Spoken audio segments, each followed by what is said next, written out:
Good evening, morning, or whatever time of day you fancy it to be. It really matters not, because regardless of your reality, you are now slipping into Lovecraft time. Join me now, settle back, open your mind's eye as we listen. What is that? Just beyond our physical senses, at the edge of sanity. Listen, listen.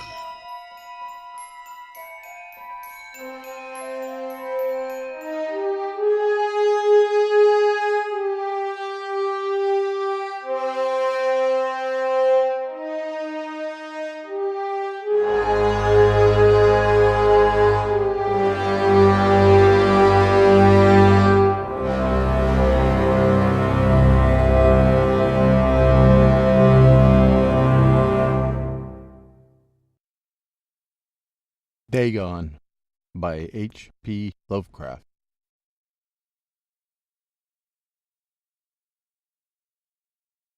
I am writing this under an appreciable mental strain, since by tonight I shall be no more.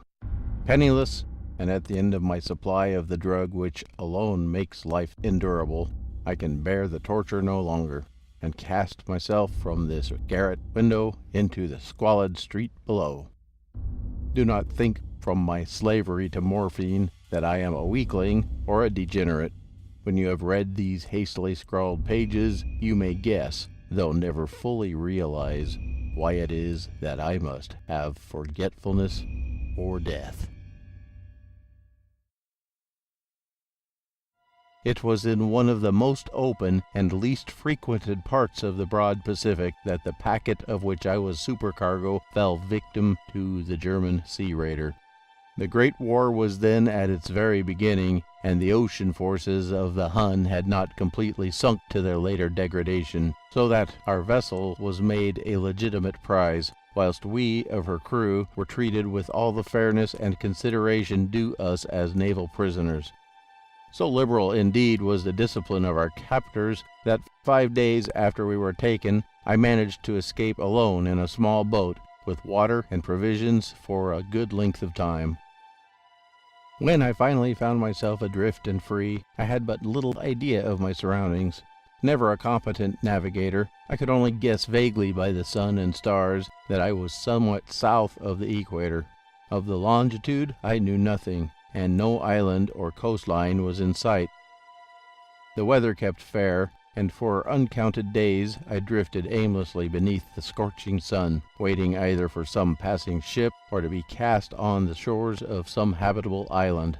But neither ship nor island appeared, and I began to despair in my solitude upon the heaving vastness of unbroken blue. The change happened whilst I slept. Its details I shall never know, for my slumber, though troubled and dream-infested, was continuous. When at last I awaked, it was to discover myself half sucked into a slimy expanse of hellish black mire, which extended about me in monotonous undulations as far as I could see, and in which my boat lay grounded some distance away. Though one might well imagine that my first sensation would be of wonder at so prodigious and unexpected a transformation of scenery, I was in reality more horrified than astonished, for there was in the air and in the rotting soil a sinister quality which chilled me to the very core. The region was putrid with the carcasses of decaying fish and other less describable things which I saw protruding from the nasty mud of the unending plain.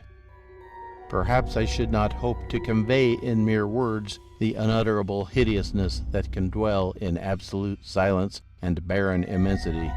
There was nothing within hearing, and nothing in sight save a vast reach of black slime. Yet the very completeness of the stillness and the homogeneity of the landscape oppressed me with a nauseating fear.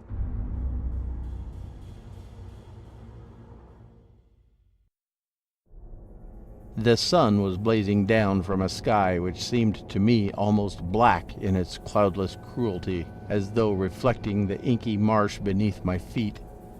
As I crawled into the stranded boat, I realized that only one theory could explain my position.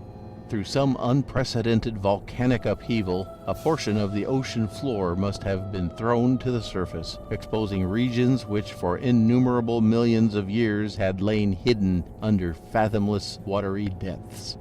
So great was the extent of the new land which had risen beneath me that I could not detect the faintest noise of the surging ocean, strain my ears as I might, nor were there any seafowl to prey upon the dead things.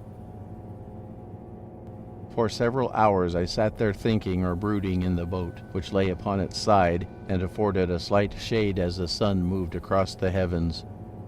As the day progressed, the ground lost some of its stickiness and seemed likely to dry sufficiently for traveling purposes in a short time. That night I slept but little, and the next day I made for myself a pack containing food and water preparatory to an overland journey in search of the vanished sea and possible rescue. On the third morning I found the soil dry enough to walk upon with ease. The odor of the fish was maddening, but I was too much concerned with graver things to mind so slight an evil, and set out boldly for an unknown goal. All day I forged steadily westward, guided by a faraway hummock which rose higher than any other elevation on the rolling desert. That night I encamped, and on the following day still traveled toward the hummock, though the object seemed scarcely nearer than when I had first espied it. By the fourth evening I had attained the base of the mound, which turned out to be much higher than it had appeared from a distance, an intervening valley setting it out in sharper relief from the general surface. Too weary to ascend, I slept in the shadow of the hill. I know not why my dreams were so wild that night, but ere the waning and fantastically gibbous moon had risen far above the eastern plain, I was awake in a cold perspiration, determined to sleep no more. Such visions as I had experienced were too much for me to endure again, and in the glow of the moon I saw how unwise I had been to travel by day. Without the glare of the parching sun, my journey would have cost me less energy. Indeed, I now felt quite able to perform the ascent which had deterred me at sunset. Picking up my pack, I started for the crest of the eminence. I have said that the unbroken monotony of the rolling plain was a source of vague horror to me, but I think my horror was greater when I gained the summit of the mound and looked down the other side into an immeasurable pit or canyon, whose black recesses the moon had not yet soared high enough to illumine. I felt myself on the edge of the world, peering over the rim into a fathomless chaos of eternal night. Through my terror ran curious reminiscences of Paradise Lost, and of Satan's hideous climb through the unfathomed realms of darkness. As the moon climbed higher in the sky, I began to see the slopes of the valley were not quite so perpendicular as I had imagined. Ledges and outcroppings of rock afforded fairly easy footholds for a descent, while after a drop of a few hundred feet, the declivity became very gradual. Urged on by an impulse which I cannot definitely analyze, I scrambled with difficulty down the rocks and stood on the gentler slope beneath, gazing into the Stygian deeps where no light had yet penetrated. All at once my attention was captured by a vast and singular object on the opposite slope, which rose steeply about 100 yards ahead of me, an object that gleamed whitely in the newly bestowed rays of the ascending moon. That it was merely a gigantic piece of stone, I soon assured myself. But I was conscious of a distinct impression that its contour and position were not altogether the work of nature. A closer scrutiny filled me with sensations I cannot express, for despite its enormous magnitude and its position in an abyss which had yawned at the bottom of the sea since the world was young, I perceived beyond a doubt that the strange object was a well-shaped monolith whose massive bulk had known the workmanship and perhaps the worship of living and thinking creatures. Dazed and frightened, yet not with a certain thrill of the scientist's or archaeologist's delight, I examined my surroundings more closely. The moon, now near the zenith, shone weirdly and vividly above the towering steeps that hemmed in the chasm and revealed the fact that a far-flung body of water flowed at the bottom, winding out of sight in both directions and almost lapping my feet as I stood on the slope. Across the chasm, the wavelets washed the base of the Cyclopean monolith, on whose surface I could now trace both inscriptions and crude sculptures. The writing was in a system of hieroglyphics unknown to me, and unlike anything I had ever seen in books, consisting for the most part of conventionalized aquatic symbols such as fishes, eels, octopi, crustaceans, mollusks, whales, and the like. Several characters obviously represented marine things which are unknown to the modern world, but whose decomposing forms I had observed on the ocean-risen plain. It was the pictorial carving, however, that did it most to hold me spellbound. Plainly visible across the intervening waters on account of their enormous size were an array of bas-reliefs whose subjects would have excited the envy of a Doré. I think that these things were supposed to depict men, at least a certain sort of men, though the creatures were shewn disporting like fishes in the waters of some marine grotto, or paying homage at some monolithic shrine which appeared to be under the waves as well. Of their faces and forms I dare not speak in detail, for the mere remembrance makes me grow faint. Grotesque beyond the imagination of a Poe or a Bulwer, they were damnably human in general outline, despite webbed hands and feet, shockingly wide and flabby lips, glassy bulging eyes, and other features less pleasant to recall. Curiously enough, they seemed to have been chiseled badly out of proportion with their scenic background, for one of the creatures was shown in the act of killing a whale, represented as but little larger than himself.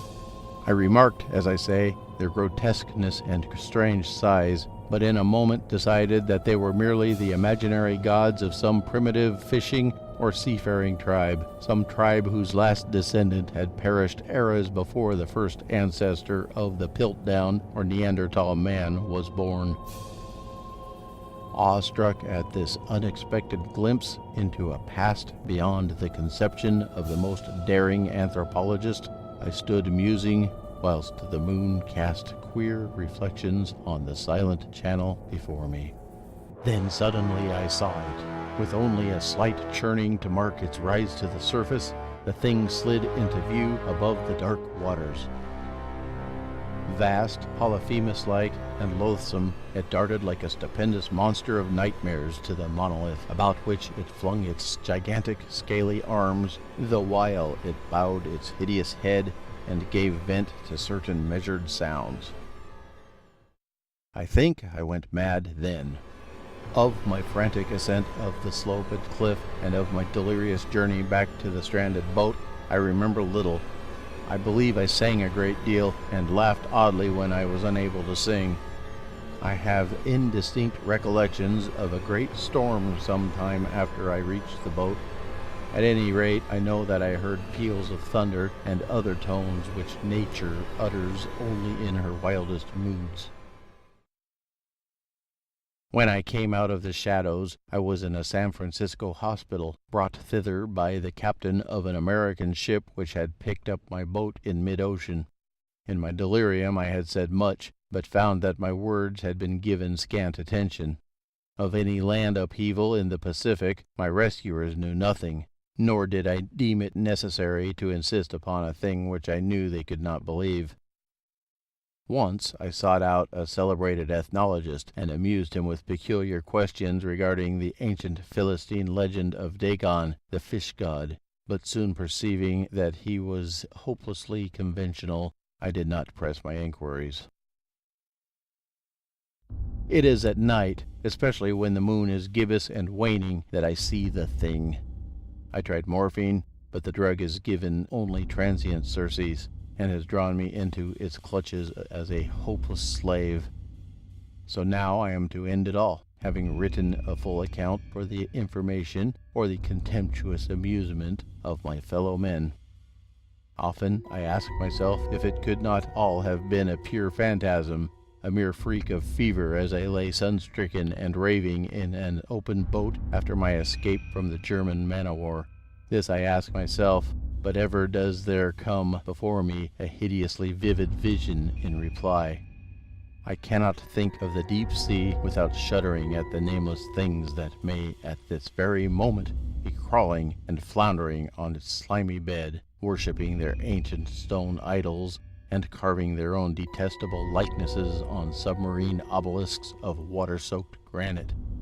I dream of a day when they may rise above the billows to drag down in their reeking talons the remnants of puny, war-exhausted mankind, of a day when the land shall sink and the dark ocean floor shall ascend amidst universal pandemonium. The end is near. I hear a noise at the door, as of some immense slippery body lumbering against it. It shall not find me. God, that hand! The window! The window!